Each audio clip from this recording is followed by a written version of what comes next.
All right.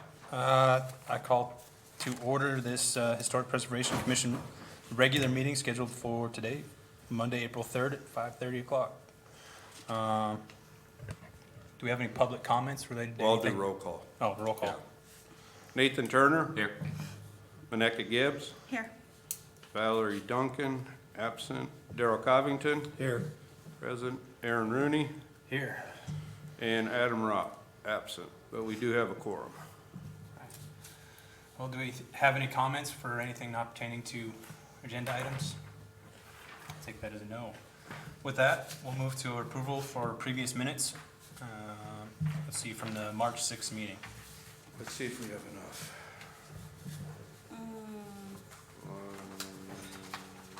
I was not here, so. Yeah, 1, 2, 3. Joe won't be here. We got enough if the three of you want to do it. Someone want to make a motion? I'll make the motion to accept the meeting minutes. Okay, I'll second it. perfect. Nathan Turner, Yes. Aaron Rooney, Yes. and Darrell Covington. Yes. Perfect. All right, with that, we will have discussion on application 2305, potential action request for certificate of appropriateness for a new salt soothers window and canopy signage for a building located at 103 South Second Street. Staff report. Thank you, Mr. Chair. This is just right down the street here, right past the corner. It's at 103 South Second. The applicant's looking for canopy signage as well as window signage for the new business that they have there. You have a rendering that was submitted with the application and their proposed signage. And if you have any questions, the applicant is here to answer any questions of yours. Yeah, come up to the, Good evening. Howdy. I'm excited for this. Okay, so on the second page, or third page, I guess, of your application, it just says, consider painting the window trim black inside and out. Do you for sure want to do that, or do you want to get it approved just in case? Let me get it approved just in case. I'm not 100% sure if that's what we want to do yet. Okay, We I gotta see understand. what the signage looks like. Yes, yes. I did the same thing when I went for my signage still, and the front of my building's not painted yet. How that I'll goes. get there. Yeah. Yeah. I know how that goes. Yeah. Rome wasn't built in a day. Yep.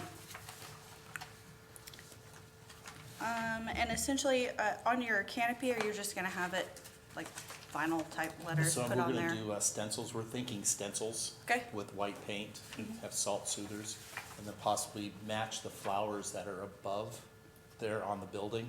Match those flowers onto the awning. On the awning, okay.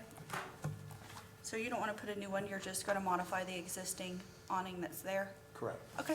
correct. I don't have any problems. No, I don't have any No, issues. none. Those are my only questions. Make a motion. Okay, and also adding the black paint. Yes, Yeah, please okay. add the black paint, Okay. just in case. Yeah. All right, I make a motion to approve the application with signage and, black paint. My second. Nathan Turner, Yes. Maneka Gibbs, Yes. Darrell Covington, Yes. and Aaron Rooney. Yes. All right, pass 4-0. Welcome to town. Thank Yeah, you. Good luck. Glad to have you. Okay, moving on, application 2303. Discussion and potential action on request for certificate of compliance for the demolition of existing building and approval plans for a new building for a building property located at 120 West Cleveland Avenue. Staff report. Thank you, Mr. Chair. This item was tabled at the last meeting in March. At the time, there was still a little uncertainty on whether it was a contributing resource or a non-contributing resource.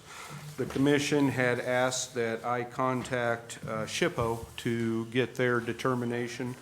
Matt Pierce from SHPO had responded and had indicated that it was a non-contributing use resource, that as we had discussed at that meeting, the one that's right on the corner of Cleveland is a contributing, but this particular one was not. So that pretty much made it clear that we could move forward with the application for the approval of demolition and then also approval of the plans, because as I indicated in the staff report, that in order to do that, there must be a application that shows what they're going to do on the property, elevations, et cetera, which they have provided. So basically, there'll be a twofold, if you want to say, approval. One will be for the demolition, and then the second part will be for the proposed building on that particular site.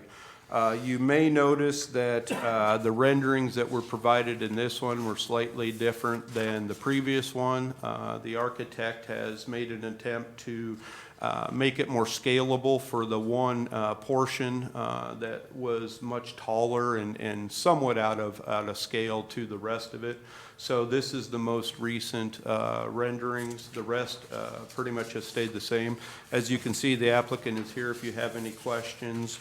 The only other thing I add is that I had put in there that per our guidelines, again, to keep in mind that any new construction, even if we're taking down an existing building and building new, is primarily compatibility with the area as well as the overall district. It doesn't have to look like an 1889 building in that. So with that, I'll give it back to the commission if they have any questions of me. If not, like I said, the applicant is here to answer any questions.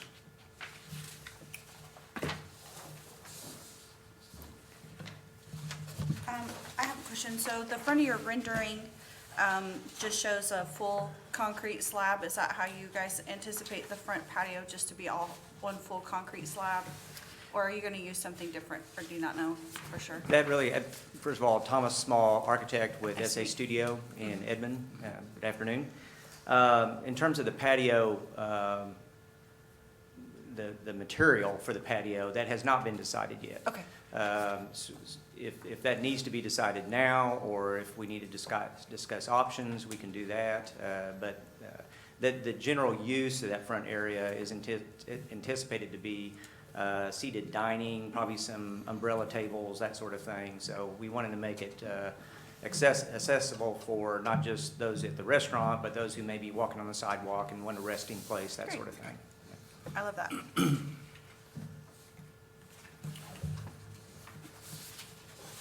So do we still need to make a decision whether we're okay with demolishing the old building? I think Yeah. that needs to be the Yeah, that first needs to be- decision. Yeah, I was gonna say, because Yeah. you'll make a motion in that and basically a ruling on that part of it to approve the demolition. And then the second part would be for the approval of the plans and/or any conditions or changes that you guys feel would be necessary, if necessary. Okay. If there's no issue, then yeah, I mean, we can obviously move forward with And there's it. obviously no evidence that it's historically contributing. No, and I went today and visited and pulled the Sanborn maps and everything for, what, the 3 years that we have them. It was 1906, 1914, 1926, just to be sure. You know, I like to look at those, you know, when you're voting to tear something down in the historic district is not something that I think a decision that any of us can take lightly. Whether it looks like a dilapidated old building or not, you know, that it's a major change. And I eat at Katie's all the time, and I love Katie's Diner. It's right down the street from me. I like the rendering, and you chose the brick and the lap siding. Yeah, the reasoning behind that is that this particular site specifically is transitional. Across the street to the south, you have mostly brick buildings, and that's kind of the north edge of what we would consider sort of the prime historic area of downtown. But as you cross Cleveland, you start to go certainly even to the alleyway and to the north of Cleveland, you start seeing a lot more lap siding. In fact, even across the alley to the north of Cleveland, there's some houses that are primarily lap siding without any Yes. brick at all.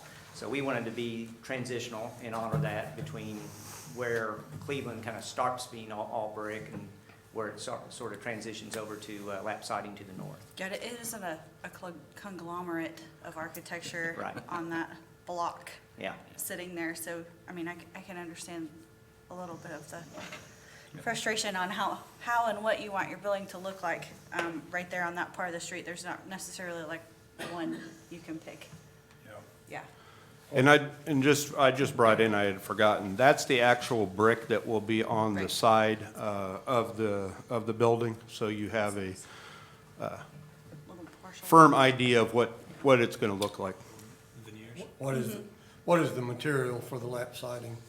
Well, we prefer not to use real wood nowadays, mainly because of the maintenance aspect, but there are some very good not masonite, but composite siding materials that have a profile that are historic, so it has the bead on one end of the board Yeah. and looks like it was milled the same as a board, but it doesn't have the maintenance associated with it.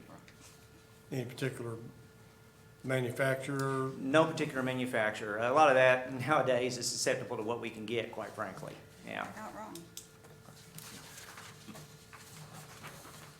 I'd like to know what material we're using. Mhm. I mean, I'd like to know what it is. We can get that specified, certainly, yeah, Yeah. yeah. So as far as the old building goes, do we have any resistance to the demolition of the old portion? I mean, there's always resistance, but Or I guess any, for moving forward, Moving forward, it must everything's- happen. Yeah. Even if we were to, they wanted to rebuild it, the code doesn't allow for them to rebuild it in the spot that it's at, according to our city code. So even if it were to be torn down altogether, it's too close to the sidewalk. Oh, for sure. Look at Not him, for the he's like, downtown. no, That's probably all right. not. But I like this idea, I like this concept. I'm a fan of patio seating, so, You'll notice also that we tried to honor the current building by even including an awning on the front of our building to try to yes. make that reference. Yep.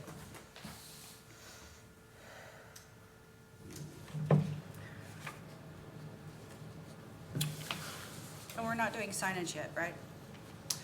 We have not included that in this package. I Okay. presume we would need to come back Do it later. separately Okay. for signage. Easy.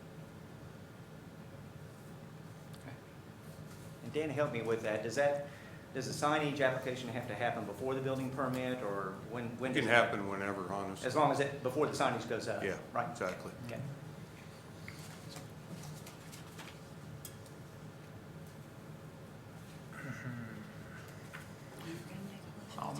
I'll make a motion that we go ahead and demolish the existing building and move forward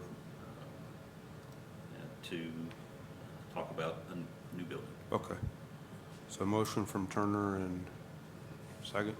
I'll second. Okay, second Covington. All right, Nathan Turner, Yes. Minecca Gibbs, Yes. Darrell Covington, Yes. and Aaron Rooney. It's an A. Yes. All right, so we got 4-0 on the demolition.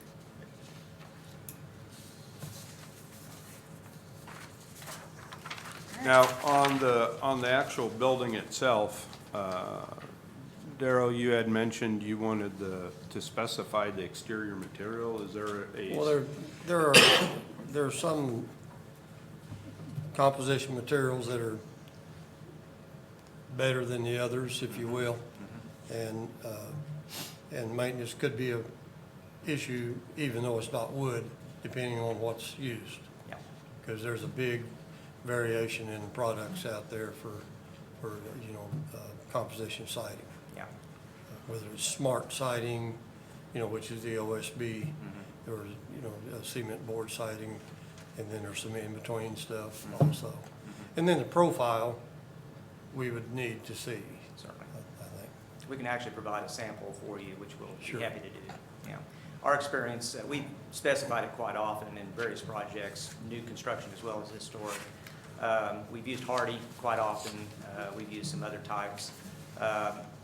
Hardy, we've had some problems with after it's been installed for about a year, and it's turned out it has not been the product so much, but the installation. They haven't followed the recommended details and installation procedures. Yeah. And so one thing that we will be watching very closely during construction is how the siding is installed. So that's something that's going to be very important.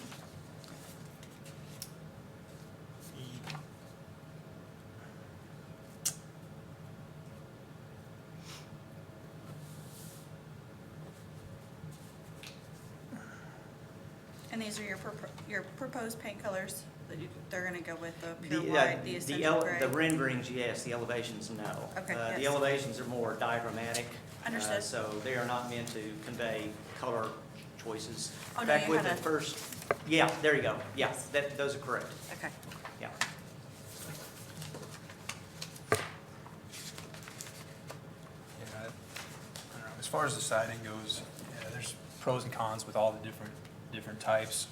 You know, wood siding, yes, there's more maintenance, but it'll last 100 years, you know. Some of these, you know, masonite, more difficult to install, but less maintenance, lasts a long time. I agree. And then with smart siding, yeah, it's super easy to install, it's affordable.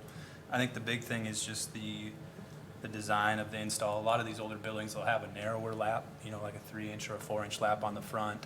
And then those narrow laps, yeah, they're more expensive, so a lot of the times they would go to like a 6-inch lap on the side. So I guess I prefer to lean towards a narrower lap anywhere that we're showing. Agreed. You know, that was just fancy, you know? And, well, and it also matches the building next to it. Yeah. They are right next to each Yeah, other. the narrow lap I do prefer, but I understand larger laps are more cost effective, so. I like what I see. I like the vegetation. I think y'all, I can't really tell elevation wise. As far as drainage goes, it is my concern. You know, anytime you're building on an infill lot, where's all the water gonna go, especially when you're covering a new section that hasn't been covered before, but the roof lines look like it should distribute water well. I like the, you know, remediated red brick sidewalks around, and it looks like thought about ADA compliance and that sort of stuff. I really like what I'm seeing so far. And just to add, obviously, they have to go through the building permitting process and all that. So, yeah, we'll definitely be looking for all of those aspects, ADA, drainage, any of that stuff to make sure that it meets current codes and all that type of fun stuff. Sure. Just curiosity's sake, what's the occupancy of the building ballpark? The anticipated number of seats for dining, I believe, is right at 80 or maybe 81, right in that Yes. neighborhood. So it is more than what they have now, so hopefully. you'll be able to Significantly. see. Like hover over the next table. You're That's- almost that's done. Are one, you moving? Not the only, but that's one of the reasons for the project, is try to increase capacity. Yes. I love the street lamps outside. Those are nice. I think it looks great. I make a motion to approve the new build. Okay. I think we did that. No, we just did demolition. We just for demolition. Well, I thought you put it in. No, we did it in pieces. No, I figured we'd do two separate. I second that. Okay. And part of it is obviously there's your guys' comments in terms of the exterior material and narrow lap. What I'll try to do, obviously, is work with the applicant to get that get something that'll work. Also keep you guys in the loop without having to necessarily come back to another meeting in that, so we can keep their program moving in that, so we'll kind of address it in that manner. Okay. So we got a motion and a second. So Nathan Turner, Yes. Magnecca Gibbs, Yes. Darrell Covington, Yes. and Aaron Rooney. Yes. All right, we're good to go. Good to go. All right. Thank you very much. Thank you very much. Thank you. Appreciate it. Let's move on to agenda item number 6, discussion and potential action on window signage being an administrative approval per existing historic preservation ordinance. Yes, this is something I wanted on there. You don't say.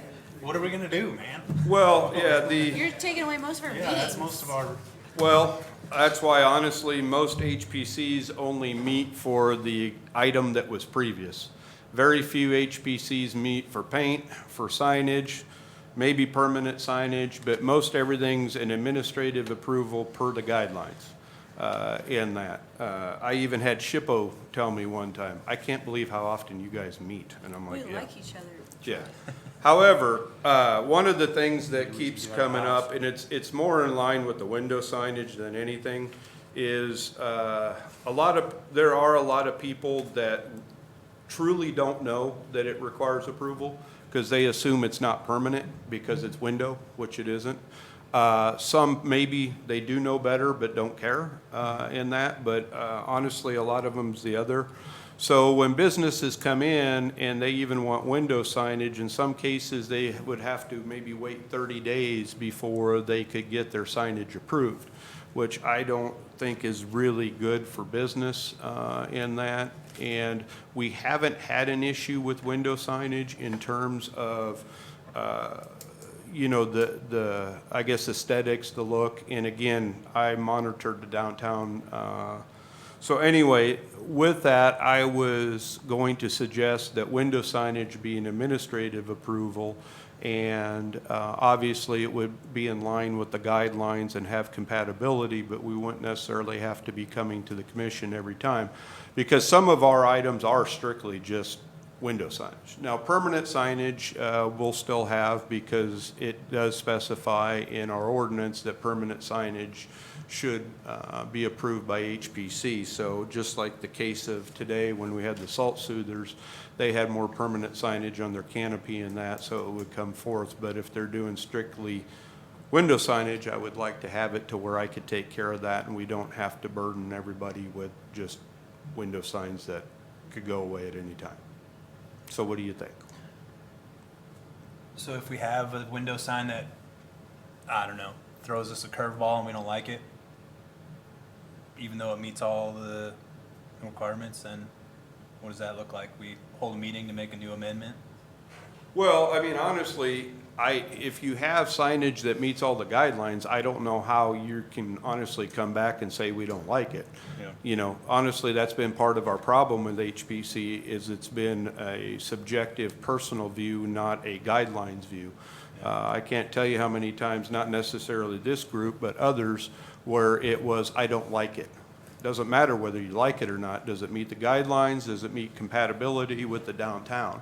So, you know, obviously you know, I'm aware of what that is going to entail and, you know, make sure that we stay within those guidelines. Will we still get a notice? Yes, Yeah, we'd because, still like to receive a yeah, notice. because just like with the paint, which again technically can be done administratively, I would at each following meeting have basically a report. It wouldn't be an agenda item, but it would be a report that said, yeah, X business had, you know, 2 window signs or a window sign or whatever in the locations and that. So you would still be aware of it and still get updates on it, definitely. Sure. Yeah. Well, I think it's important to keep in mind that it meets the guidelines and is not something we prefer because, and Right. I'm gonna quote Bill Peevler, who was a preservation architect for the Historical Society for years, and he had a little sign up in his office and said, if they had more money and better taste, they would have done it this way. And that's not really how it works. So, the fact that we may not like how something looks, as long as it meets the guidelines, that's the important part, to preserve the historic district. Right. Yeah, and that's with anything, whether it's signage, whether it's a building, whatever the case may be, you know, so anyway. So Dan, just a quick question. Yeah. When you came on board here with the city, were you given that type of instruction as far as the HP guidelines and those sorts of things? I'm thinking 15 years from now, and none of us are around. Is that something you think that?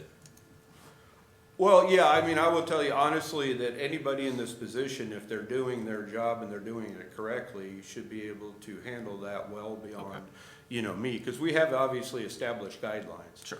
In that, and, you know, as you know, I've read a lot of our ordinances and this and that, and, you know, again, I don't think that should be, I guess, a deterrent to go down this path. Yeah. The only thing that I can think of is the loss of, I mean, great advertisement that the new businesses get. I mean, everybody's watching these HPC meetings, you know. So maybe a shout out for people that get signs approved. You never know. I think in today's day and age, there's probably more viable avenues for advertisement. Not that we don't have people out there and enjoying our meetings, I'm just saying. I think probably you are correct. You already talked to everybody, and you make sure everybody's signage is approval and within guidelines before it gets to us anyways. I personally would still like to receive that application, and it just via email through electronic means when you group them all together. Not necessarily that, it would just, I feel like it would give the board an opportunity to give an opinion, but just straight to you if needed. Okay.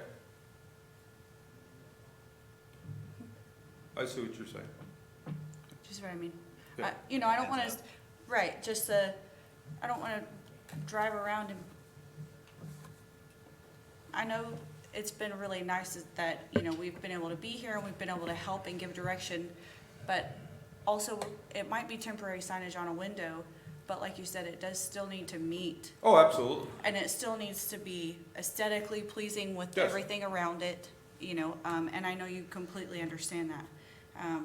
But it just would be nice, since we were put here, to make sure that we're also meeting what we need to do in our positions as well. Yeah, and as I said, you know, definitely not my intent to keep you guys completely out of the loop. It was just trying to save some time and, you know, to some extent, resources on both ends for that signage, but definitely you guys will be in the loop. And I can tell you that if there is a concern that I have, then I would probably either bring it to you, or as you indicated, get some feedback from all of you before we would approve it in that. Because I've done that even with planning commission or other stuff where it's like, you just, you know, I'm not making that decision, we'll take it to PC, or we'll take it to HPC, so. And again, this is again just window signage, the rest of it is still going to be, you know, coming to you. It's just, like I said, with a lot of things, it seemed like it would help on both sides, our side and their side. Well, I like that for business owners, it's, you know, there isn't that 30-day waiting period. They can just, Yeah. Pull the hey, trigger. these are the rules, yes, I meet the rules, let's get rolling, instead of Yeah, having. and obviously, even if we met a couple times a month, just like the council would or something, it would probably be a little different. But I've had some who literally like would come in like last Friday, and we already have the agenda, past the deadline, the whole 9 yards, and so they're basically waiting till May, you know, in that.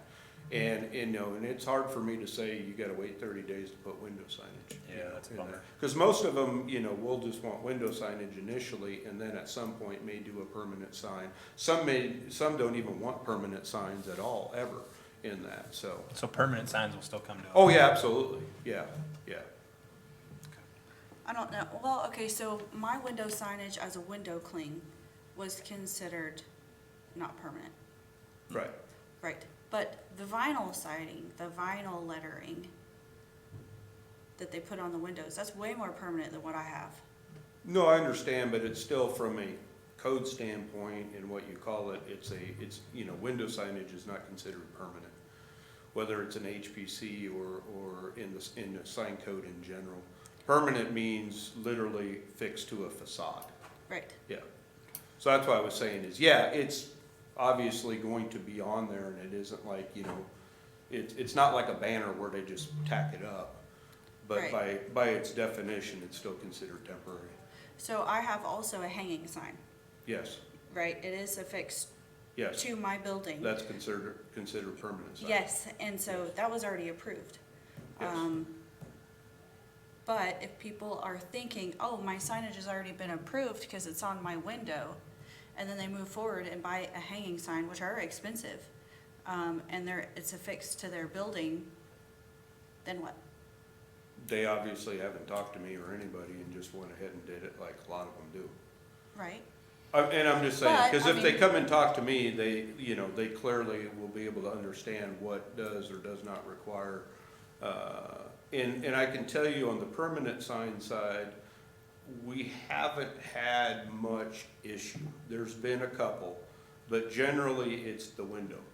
signage that goes up pretty quick in that. The permanent signage, like I said, up until a week or two ago, I haven't seen any that, you know, have, if you want to say, got ahead of it without approval.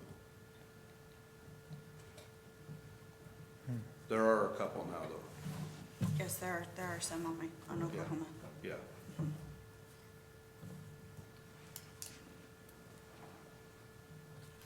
I don't know, I feel like even though it's still on a window, the commissioner should still be able to have the opportunity to review it and have an opinion before it's approved.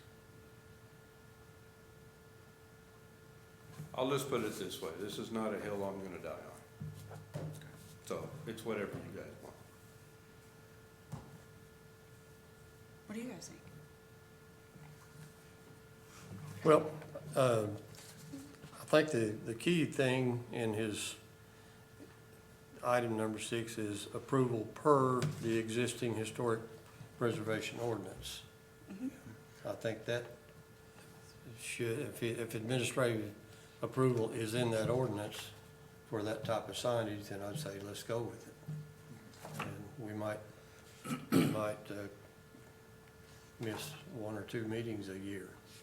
Yeah, Which is not a big, I'm not saying we need to miss meetings or anything, but it's not if it's not necessary to have a meeting, why, it'd be better to just have that administrative approval.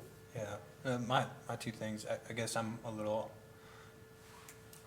on one side, I don't like hindering businesses from being able to proceed because Oh, time is definitely money. not. Yeah, definitely not. But then on the other side, Dan's only one man, you know, Right. you're only one guy, and it's nice, you know, everybody being able to check in on stuff. But I think right now our downtown needs life in it, so I guess that's where it needs business owners to be able to move forward as long as they're meeting the rules. But Hey, I think Oklahoma only has like 2 empty buildings now. 3. 1, 2, No, it should be down to 0. 1, 2, 3. Well, they haven't finished the bar and grill restaurant portion on Oklahoma. Oh, I was Wentz. thinking, the block between Wentz and Oklahoma's full. Yes. But you're right, the other portion beyond, yeah, Yes, and Yeah. directly across the street from me. yeah, Yeah, yeah, and up this way. But the other part's full. it Yeah. is, which is fantastic. Mm-hmm, I'm hoping to see the upstairs is filled too someday. we'll get there. Hey, the apartment upstairs above my building is currently vacant, so it can have a renter. That would be awesome. It's so nice. People living and working downtown. Yes. Okay, so we good with, I So- don't know, we're missing some more people. I feel like that's a decision we should wait till next month. that's fine. Again, it's not gonna be the end of the world. Yeah, that's fine. We can table We it. can talk again. We Yeah. can table it. Okay, all right. I have no comments. I'll make a motion, we table that item till Okay. another meeting. Yeah. Second. We'll just, all in favor, say aye. Aye. Perfect. Thank you, Dan. You do an awesome Yes. job. Oh, thank You you. do. I have no comments under staff comments. Then, I guess this meeting is adjourned. No commissioner comments? You Oh, forgot commissioner comments before? Okay. I don't have any at this time. I would adjourn. All right, now we can adjourn.